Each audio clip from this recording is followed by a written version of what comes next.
Ma'am ఈ రోజుల్లో కొన్ని కొన్ని సంబంధాలు పెళ్లి చూపులు అయిపోయిన తర్వాత, చీర పెట్టిన తర్వాత, పసుపు కుంకాలు అయిపోయిన తర్వాత కూడా క్యాన్సిల్ అయిపోతున్నాయి. అయితే దీనికి ఒక ఎగ్జాంపుల్ మనం ఇంతకుముందు మాట్లాడుకున్నాం. రీజన్స్ మాట్లాడదామా ఇప్పుడు? వీటికి అసలు సవా లక్ష కారణాలుంటాయి రూపా. బట్ ఈ మధ్య కాలంలో నేను డీల్ చేసినవి, ఫేస్ చేసినవి పర్సనల్‌గా, హ్మ్. ప్రొఫెషనల్‌గా నేను చెప్పేది. Personal in the sense lack of honesty. ఎలా అంటే పెళ్లి సంబంధం కుదుర్చుకోవటానికి ముందు హానెస్ట్ కాన్వర్జేషన్స్ 200% ఉండాలి. ఇప్పుడు టీనేజ్ పిల్లలు కొన్ని కొన్ని మిస్టేక్స్ చేస్తారు. Nobody is perfect in this world.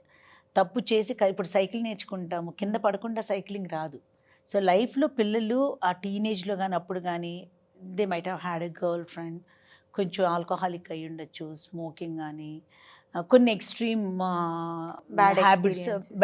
హ్యాబిట్స్‌లోకెళ్ళుండొచ్చు. Parents వాటిని క్యూర్ చేసుకొని, ఆ పిల్లలు క్యూర్ అయిన తర్వాత వెడ్డింగ్ లాంటివి చూడటం తప్పులేదు. హ్మ్. కానీ వాటిల్లో ఇంకా ఎగ్జిస్టింగ్‌గా ఉన్న పిల్లలకి my first advice to the parents not to put them into a marriage relationship. అది చేస్తే బాగుపడతారు అని చెప్పేసి పిల్లల్ని ఇంకొక పిల్లల లైఫ్‌ని పాడు చేసే రైట్స్ వీళ్ళకి లేవు. హ్మ్. అది ఒక పక్కన పెడితే అట్లాంటివి ఏదన్నా ఫేస్ చేసిన పిల్లలు దాని నుంచి బయటకు వచ్చేస్తే గనక నేను నమ్మేది ఏంటంటే రూపా, అవతల వాళ్ళు ఒక మంచి సంబంధం వచ్చింది. వాళ్ళు బ్రాడ్ మైండెడ్ అని అనిపించిన సంబంధం వచ్చినప్పుడు either boy and the girl are పెద్దవాళ్ళు, ఈ ఫ్యామిలీలో ఉన్నవాళ్ళు పెద్దవాళ్ళు గానీ, అటు పక్కన పెద్దవాళ్ళతో జరిగిన విషయాలు ఓపెన్‌గా డిస్కస్ చేసి ఎక్స్‌ట్రీమ్‌గా చెప్పక్కర్లే. At least the base of it చెప్పి అవతల వాళ్ళు ఇష్టపడి అయ్యిందేదో అయిపోయింది. Now he is perfect. Now he is not into any of these things. Let's proceed అనుకుని ముందుకెళ్తే ఏ గొడవ ఉండదు.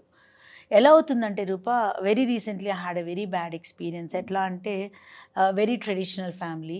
వాళ్ళు ఫస్ట్ నుంచి కూడా అంటే ట్రెడిషనల్ ఫ్యామిలీ అంటే పూజలు చేస్తారని కాదు. They are not into habits. Children గానీ, ఫ్యామిలీ గానీ కొంచెం ఇంకా ఆ పాత కాలం మనుషులానే ఉన్నారు. Quite comfortably well settled.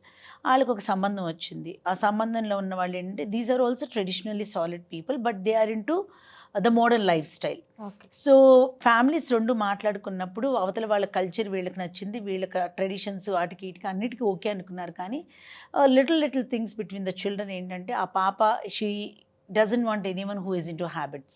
హ్మ్. షీ ఆ అమ్మాయికి ఇష్టం లేదు. ఈ అబ్బాయికి హీ గాట్ సర్టెన్ హ్యాబిట్స్. ఇవన్నీ ఉన్నప్పుడు ఈ అమ్మాయికి అబ్బాయి నచ్చేసాడు. నచ్చినప్పుడు ఏం చేసింది, ఇంట్లో వాళ్ళకి తెలవకూడదు అని చెప్పి పేరెంట్స్‌కి చెప్పలేదు. 2 పక్కల అబ్బాయికున్న పేరెంట్స్‌కి. హాబిట్స్ గురించి. హ్యాబిట్స్ గురించి. పేరెంట్స్‌కి చెప్పలేదు. సో, వీళ్ళిద్దరూ మాట్లాడుకున్నారు. ఈ అబ్బాయి ఓపెన్‌గా అన్నీ చెప్పాడు ఆ పాపకి.